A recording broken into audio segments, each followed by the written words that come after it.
Dr. Wilson, why should I take church history too?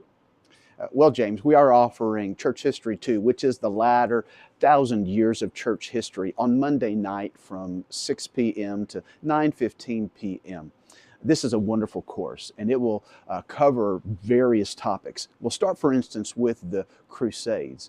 This was a movement that was led by Pope Urban II whenever he encouraged many of the knights and sometimes even children and the common folk to try to regain the Holy Land from the Muslim inhabitants, crying out, Deus vult, that is, God wills it.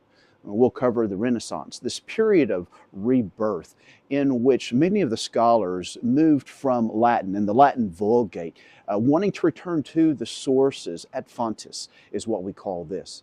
And then, of course, we're going to spend a lot of time on the pre-Reformation and the Reformation, looking at figures like Jan Hus and John Wycliffe, and then in the Reformation, Martin Luther, John Calvin, Ulrich Zwingli, as well as Menno Simons, and how there was an emphasis on the doctrine of justification by faith, as well as the language of Scripture in the common man.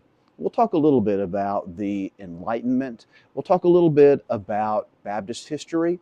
We'll talk a lot about American history, looking at the First Great Awakening and the Second Great Awakening.